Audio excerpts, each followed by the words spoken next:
Hi, I'm Robert Michael. In today's episode of I'm going to cover the basic equipment and techniques necessary to record nice, clean sound for your videos.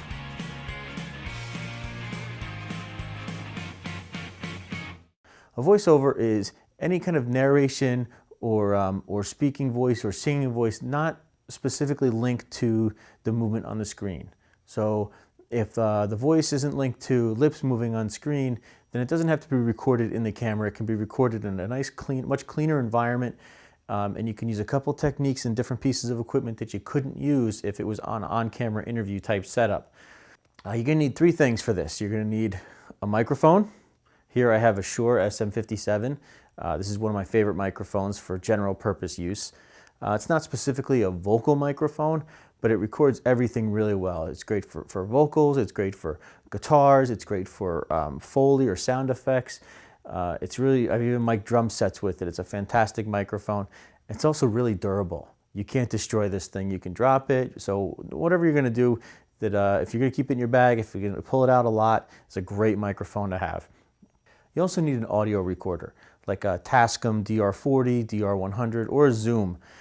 Okay, you're gonna look for two things. You're gonna look for a headphone jack, and you're gonna look for XLR inputs. All right, all these microphones and everything these days use XLR inputs.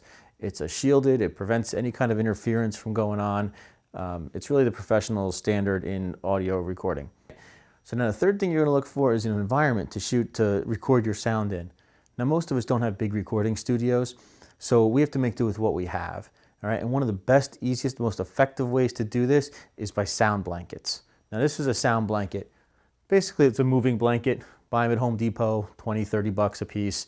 You get a couple of them, you find a quiet room, you set them up around the talent, and it keeps a lot of reverb down, a lot of noise bouncing off of things. And they're heavy, so they eat up a lot of bass, and so you don't get a lot of the problems that you would get with just recording in a room. You can throw these in a closet, you can record in a bathroom, whatever kind of environment you find that fits the bill. These just help you modify and make your sound a lot cleaner.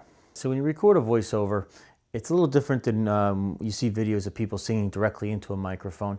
You don't want your narrator speaking directly into a microphone. That creates a lot of sound, a lot of your plosives, your P's, your T's. They kind of give that microphone that windy effect. What you want to do is you want to get your microphone up, right? You want to get about 6 to 8 inches away from the face, and you want to aim it past the mouth. So you don't want to aim it directly at the mouth. You want to aim it down a little bit. And you want to have your narrator read over it or through it so that the microphone, one, is not in the way of them looking at their script. But two, it's also going to pick up a little bit of noise from the chest cavity, give you a nice bassy sound to the vocals. This is really the simple, easiest way to do it. Microphone, recorder, sound blanket, you get nice clean audio. Now, like I said, this isn't something that you're going to find Will.i.am or Britney Spears using. You're going to find this is just a great method to make your corporate and personal projects sound fantastic. So hey, I hope you learned a bit from this. Post your comments and your questions below, and I look forward to seeing you in the next episode of How I.